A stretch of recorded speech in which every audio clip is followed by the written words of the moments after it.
Hello friends, this is Robert West. Welcome back to my YouTube channel.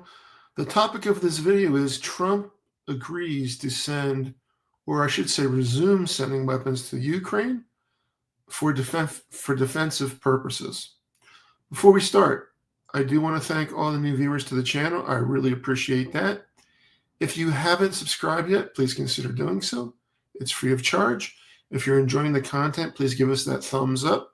That also helps the YouTube algorithm. It helps get the information out there to more people. Let's get into this. So, going back to the previous administration, President Biden was assisting Ukraine, sending them weapons. Probably not enough weapons, but sending them weapons. And the Ukrainians have bravely fought the Russians, the North Koreans, and Russian mercenaries, for the most part to a standstill, with being outnumbered at least 7 or 8 to 1. They're great fighters, the Ukrainian people, because they're fighting for the survival of their country.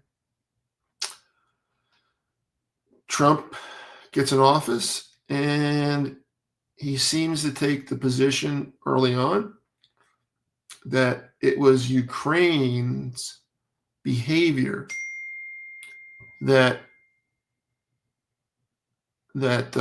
started all this, and they basically initiated the war.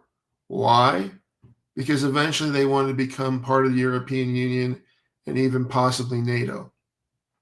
Of course, we know that's ridiculous.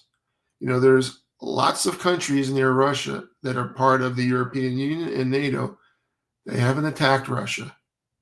They've never attacked Russia in the past, 100 years, 200 years, 300 years. So any justification for Russia invading a sovereign country like Ukraine is totally absurd. First, I believe back in 2014, the Russians took Crimea, a port city in Ukraine, and still to this day, they still have that. President Obama probably didn't handle the situation the best. He was slow rolling in getting help to the Ukrainians. And frankly, as long as the one thing about Russia understands is power. And Russians are lucky that I or people like me weren't president, because I tell you what, I just wouldn't tolerate it. I wouldn't tolerate this invasion. I wouldn't tolerate any of it. And the reason why I wouldn't tolerate it is really simple. Vladimir Putin wants to recreate the Soviet Empire. He's said as much in multiple interviews on Russian state TV. This should not happen, and by backing down to him, it may happen. And with Trump in office, you really never know if he's going to agree to defend one of our NATO allies if it comes down to it. We really don't know that with this president. When he's asked about it, it's called Article 5 of the NATO treaty, where if you attack one member, you attack all the members. We don't know if he's willing to do that. When he's been asked about it, he's been quite wishy-washy on the whole thing. And that's what's making our NATO and European allies very nervous. And for that alone, they need to up their defense capabilities. And they are. They're putting more money, but they're not putting more money in because Donald Trump told them to put money in. They're putting more money in because they don't trust Donald Trump as long as he's president of this country. He's not reliable. He's chaotic. That's how he rolls. He has zero plan. Doesn't care.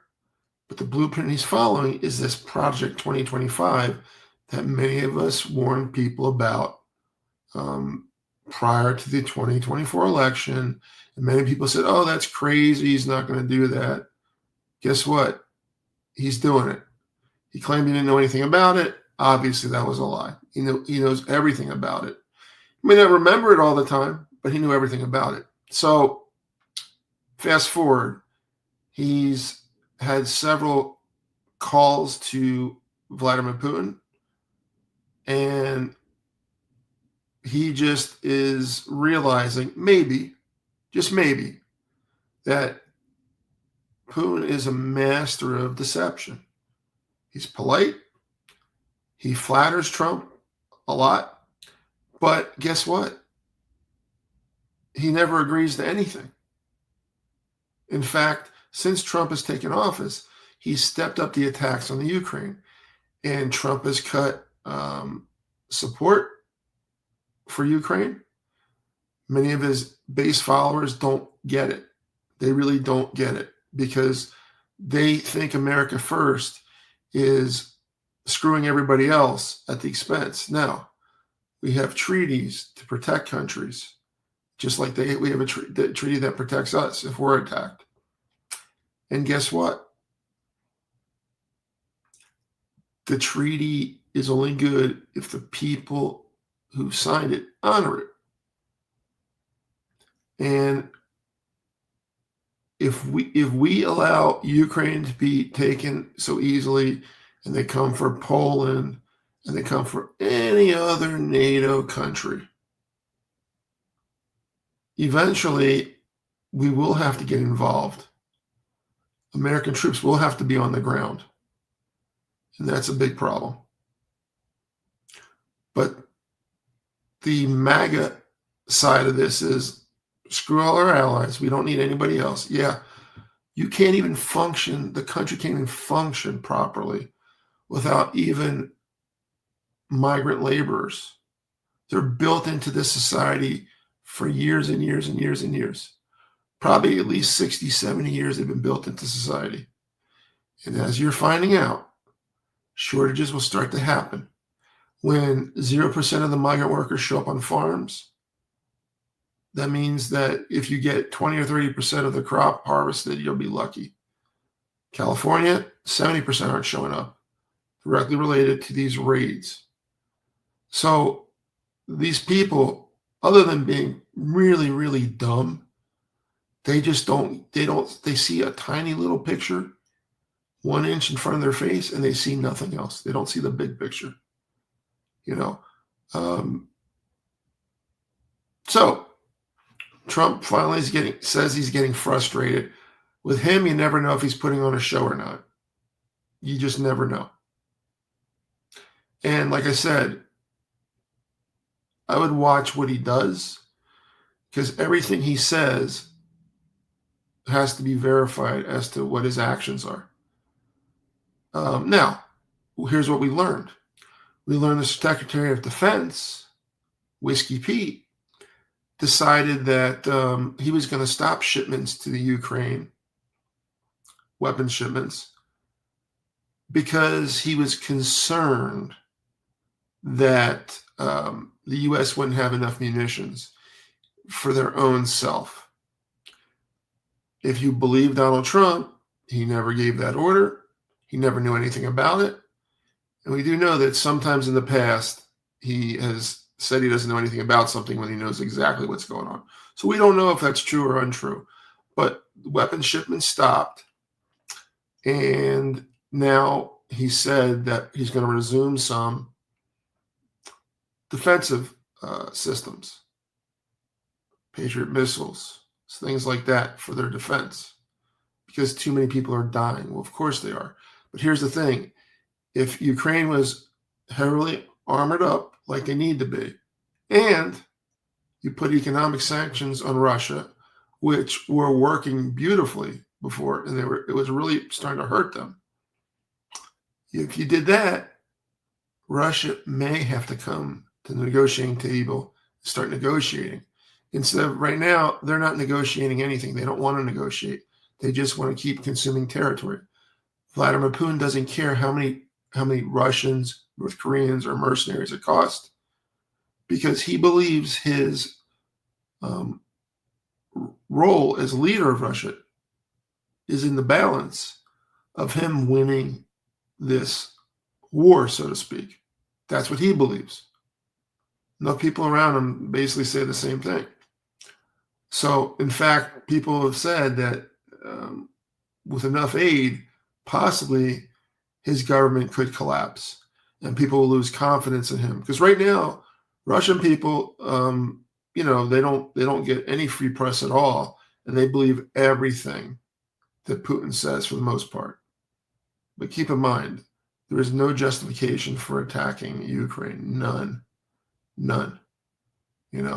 And I would say it before, and I will say this again.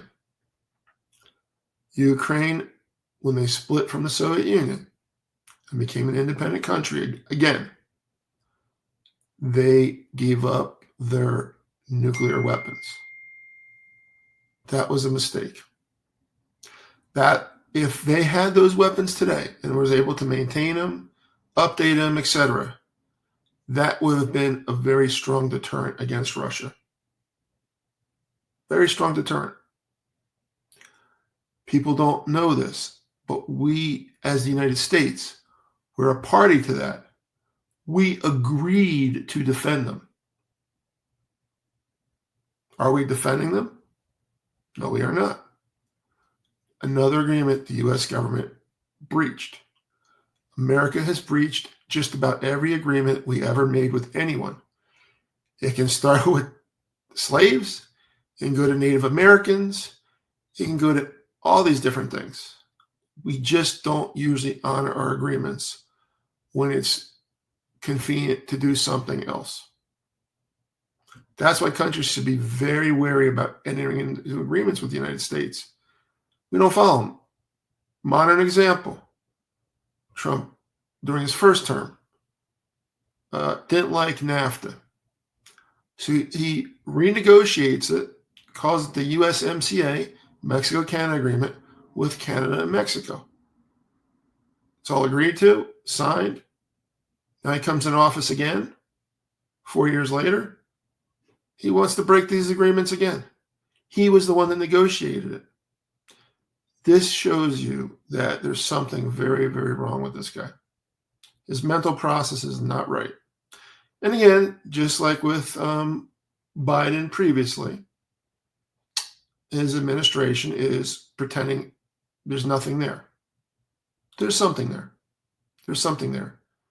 If I went and pulled all the clips of all the crazy things he said that make no sense, if it was a regular person who was like a CEO of a country a company that said that, they would have the guy on leave and they would be doing all kinds of evaluations of the person. For sure, Trump has some form of dementia.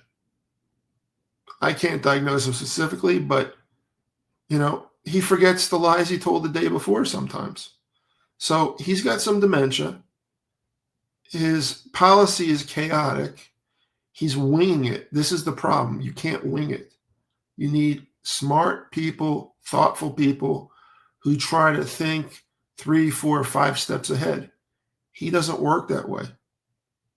His idea of negotiation for tariffs is, if we can't make an agreement, I send you a letter, that's what you're paying, and that's it.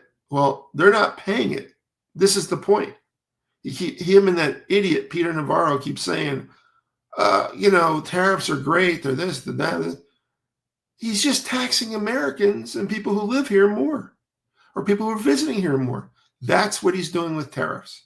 He's raising taxes on people that live in the United States who buy products. Period. There's no other way to look at it. So he makes these claims about all this investment. It's all BS. There's nothing is happening. Nothing is happening. So that's what's going on here.